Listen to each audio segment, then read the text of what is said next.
So Bradley, if you want to go ahead, this is going to be old school. I'm going to tell Bradley when to change the slide the way we're doing this. But so we're going to talk about some foliar work that we've been doing in cotton for the past couple of years.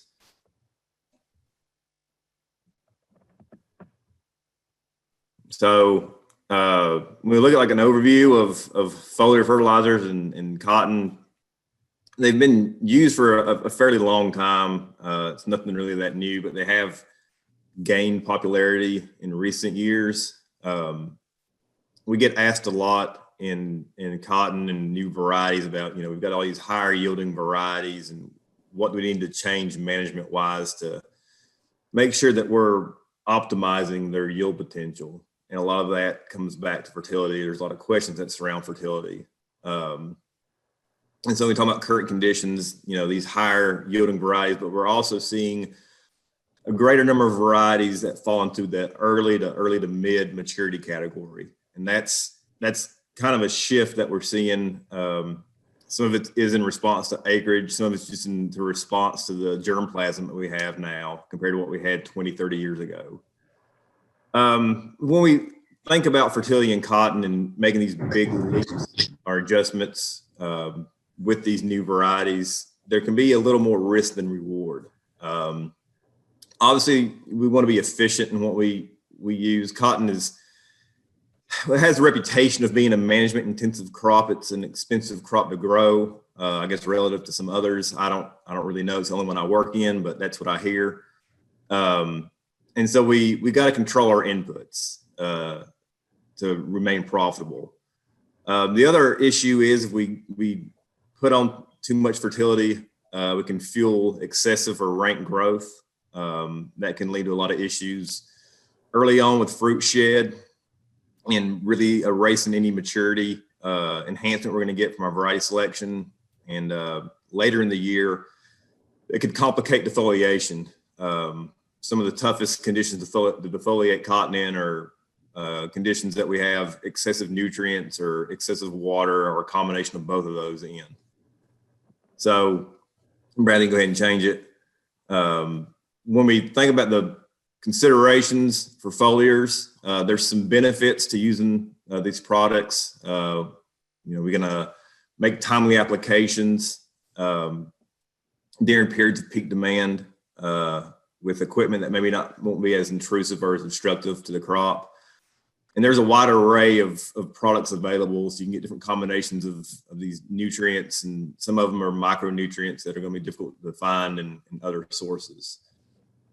But there are some drawbacks as well, and Bradley's going to show some treatments here in a little bit that illustrate this, but it's really difficult to apply significant amounts without making just a lot of applications. And of course, applications are another cost we have to think about with these products.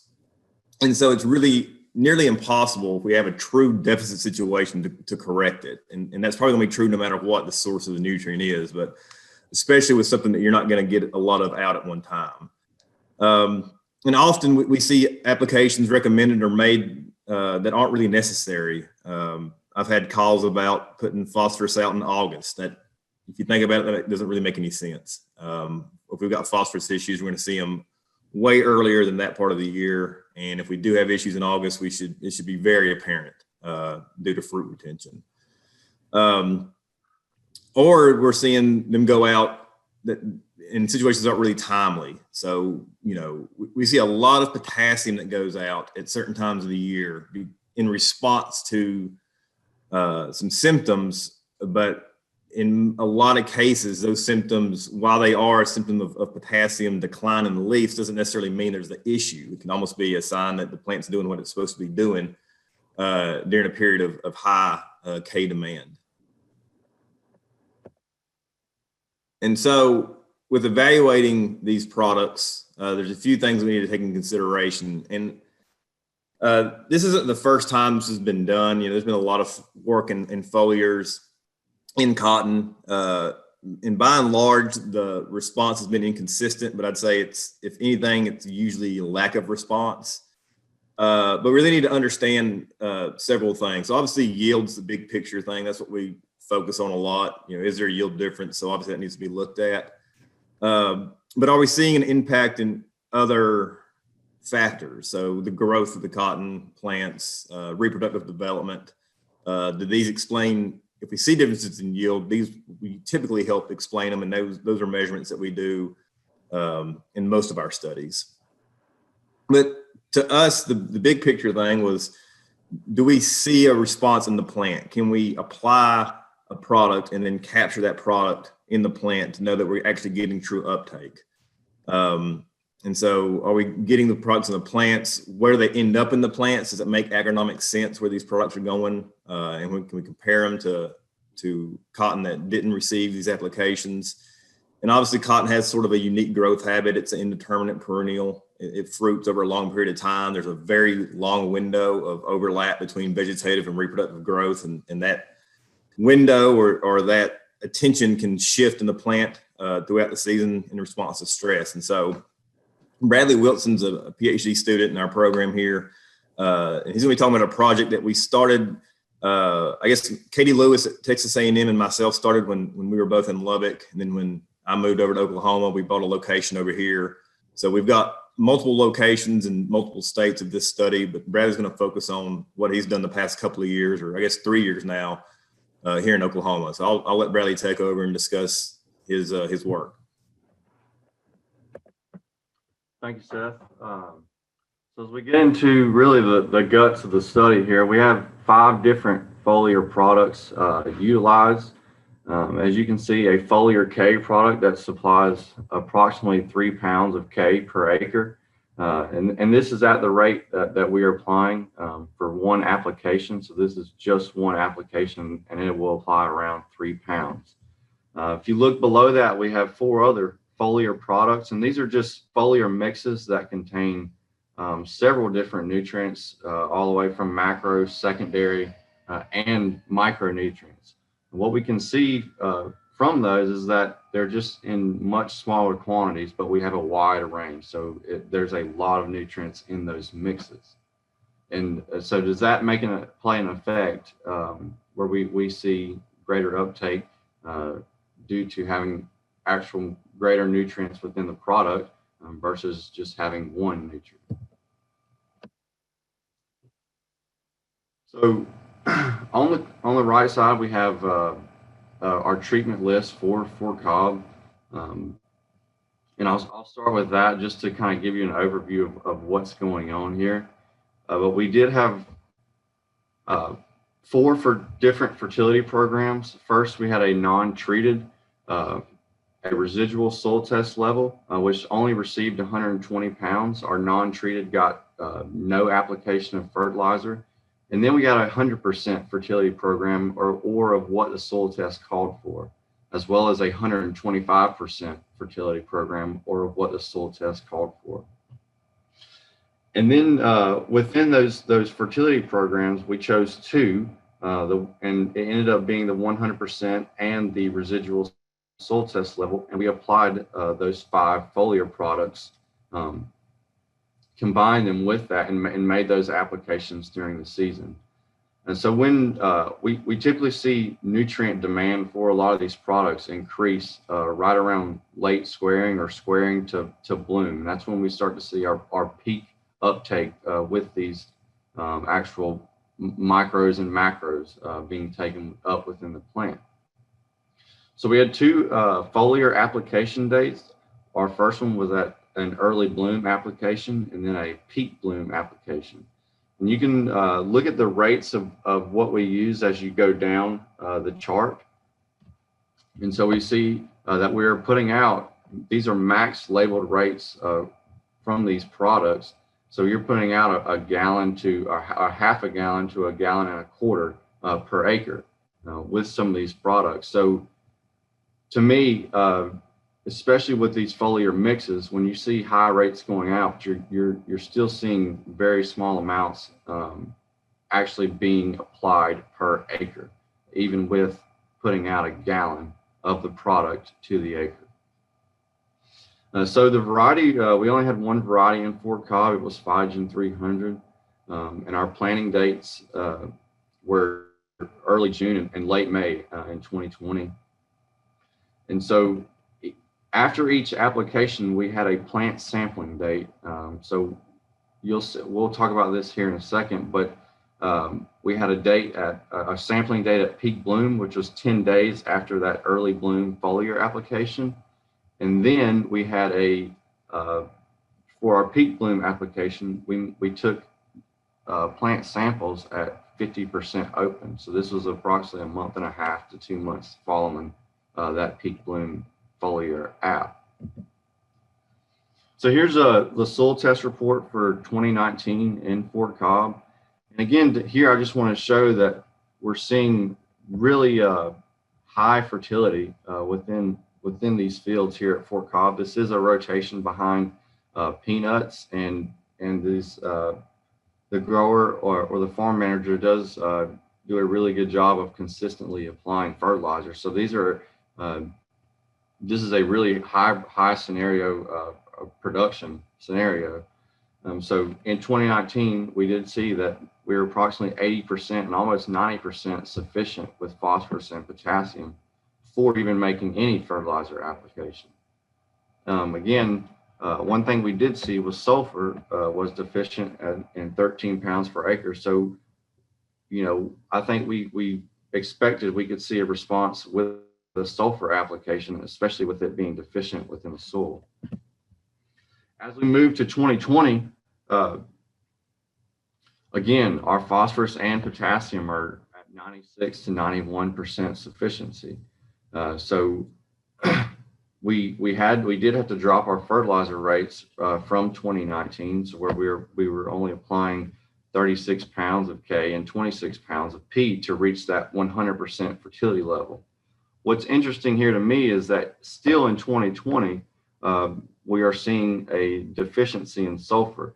Now, this is a really sandy area in Fort Cobb, so we could see a possible leaching with sulfur, and that's why we may be seeing deficiency in both years. So I talked about plant sampling 2 slides ago, but we had, after our early bloom application, and 10 days following that, we went into each plot and took 2 plants out. From that, we took plant measurements, height, node, and node above white flower, to really look at maturity and where we are within the growth habit of the plant. And following that, we partitioned these plants into leaves, reproductive structures. We counted the number of squares, flowers, and bolls on each plant. And then we partitioned out into reproductive stems as well. And so data collection from this, we took fresh and dry weights from each plant part that was partitioned, and then each plant tissue was ground and sent off for tissue nutrient analysis. So again, at our peak bloom application, following that, approximately a month and a half, we have another sample a day at 50 to 60% open bowl. And what this allows us to do is we can partition actual open and closed bowls. So we're able to look at lint and seed and bract and burr content and nutrient content of these. So we did gin the open bowls that we sampled at that second sampling date. And again, seed, lint, bracts, and burrs, leaf, and stems were all sent for tissue nutrient analysis. And then we calculated uptake of these plant parts with specific nutrients from those. So at harvest, we took crop maturity data and included in plant height, node of first fruiting branch, node of uppermost crack bowl, node of uppermost harvestable bowl, and total main stem nodes. And really that just kind of gives us a roadmap to see what's going on and are there differences in maturity between these treatments. Open and closed bowls were counted in each plot, and this was 10 feet of row. And then lint yield, turnout, and fiber quality data was all collected at the end of the season. So as we move into the 2019 results from Fort Cobb, Oklahoma, I just have four pictures here. We look at from the left to the right, we have the non-treated, and then we have the residual soil test level and the 100% fertility program. At this point, we're starting to see a little bit of what we think would be K deficiency starting to pop up, but also we have a pretty heavy boll load here in Fort Cobb, so this is not uncommon to see. And then the 100+ foliar mix all the way to the very right, these plants still look green and lush, and are not showing those potassium deficiencies. So at early bloom, we talked about we took leaf fresh weights or plant part fresh weights. And so after our early bloom application, this was approximately 10 days following that, we look at leaf fresh weights. On the y-axis, we have fresh weight in grams, and then on the x-axis, we have our fertility level by our foliar products. And one thing I'd like to point out here is we see at the non-treated check reduced levels of actual fresh weight in leaf samples. And so that's something we expected. We would expect to see reduced levels when we did not apply any fertilizer. And we look at the 100%, we do see a difference in fresh weight compared to that non-treated check.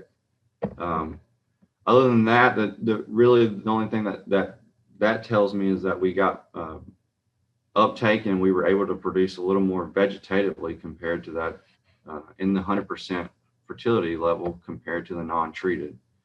And the rest of these are really variable, where we see some being high with the residual mix, and then we have the 100 with the foliar K being high. So it's just really inconsistent, and we see a wide array of weights across these treatments. That was the only thing we saw in 2019 at our early bloom application. So this is from what we will talk about here is in 2019. This is from our second sampling date. Again, we saw no differences at our early sampling date except for those leaf fresh weights.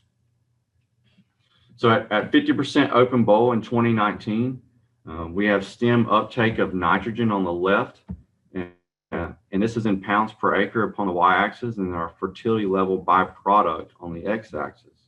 One thing that stands out to here is we see an increase of nitrogen uptake with the 100% plus the foliar mix.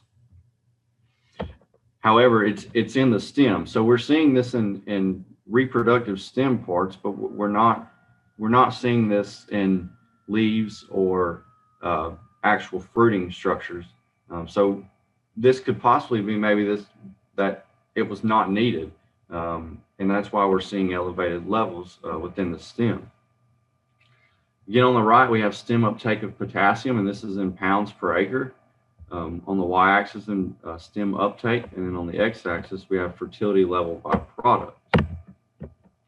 Again, that 100% foliar plus the foliar mix stands out here, as well as the 125% fertility level. There's really no difference between those two, but again, we're seeing higher uptake amounts in the stem with the foliar mix product.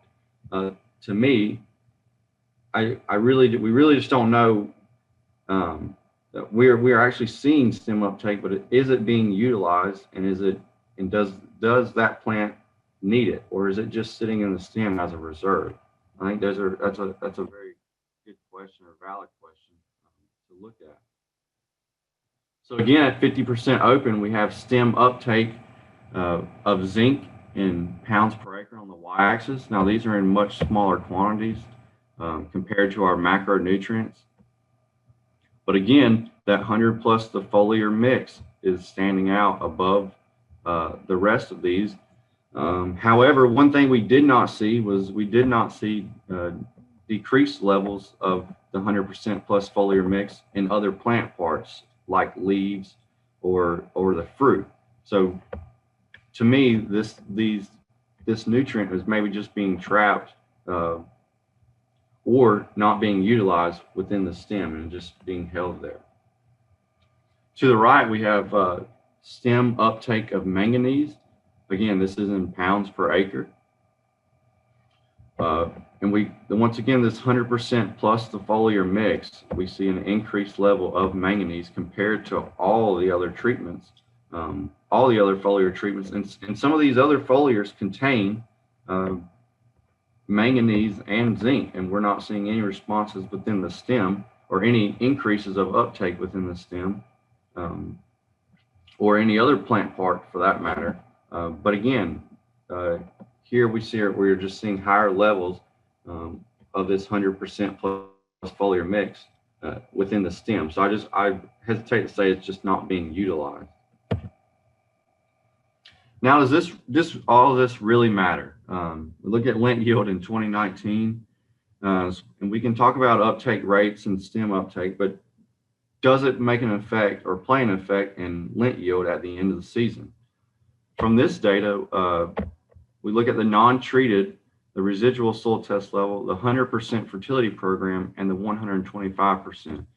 There was no difference or statistical difference between those 4 fertility programs. So we did not really see a fertility program effect, much less a fertility program with the use of a foliar.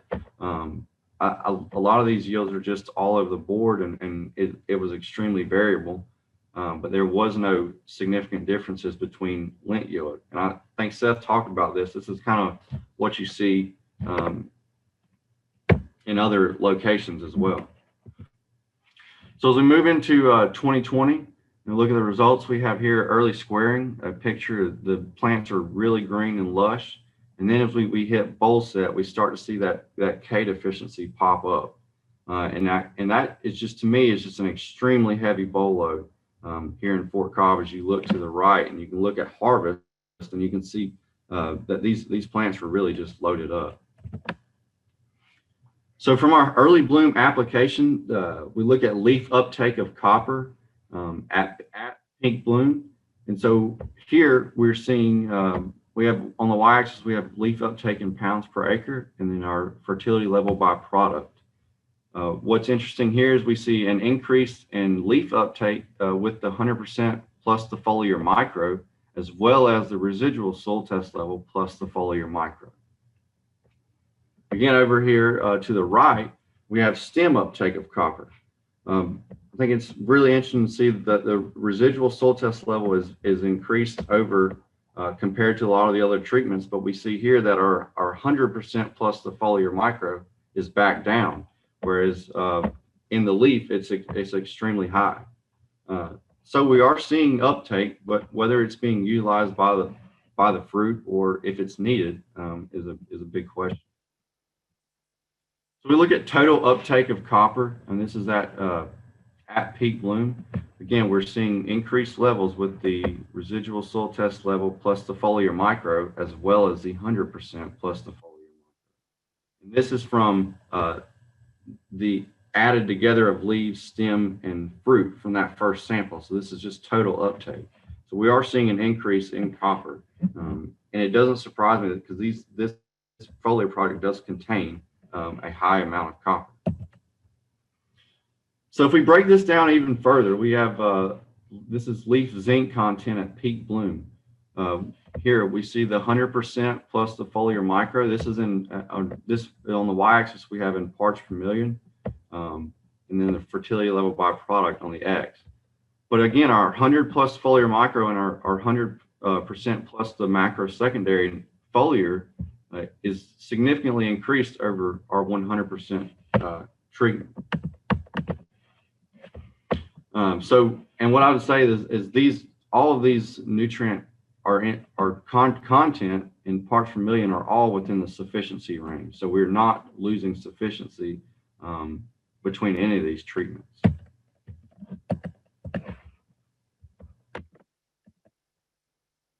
So we look at leaf copper content at 50% open.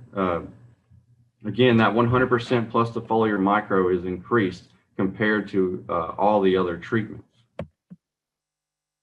And as we move into seed nutrient content, we have a copper response where with this 100% plus the foliar micro, we're seeing increased levels compared to other foliar nutrients, but there is no difference between the Foliar Micro and the 100% treatment. There's so either the plants have caught up and sent seed, or they've gone to other places within the plant.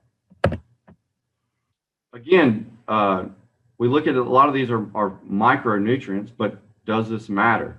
I point out here to the 100% Foliar Micro, we saw that it had increased levels pretty much all year long in 2020, but numerically, the yields are lower. However, there is no significant differences between any of these yields. So we're not seeing any difference between first our fertility programs, and then within that, we're not seeing any increases with respect to foliar mixes. So for just the conclusion, we did see nutrient uptakes in 2019 and 2020. Although we saw macro elements in 2019, but 2020 we really only observed micronutrients, which is what literature kind of talks about, is that we can track the micro, we can see uptake, but we cannot really truly see where our differences, if there are any, between the macro elements. And then we're not seeing any significant differences among cotton yields, either in 2019 and 2020. And these data agree with Bednarz et al. And this is 1998, so this is data that's 20 to 30 years ago, and we're still seeing the same thing, even though a lot of these foliar products are new. So with that, I'll take any questions if I have any time.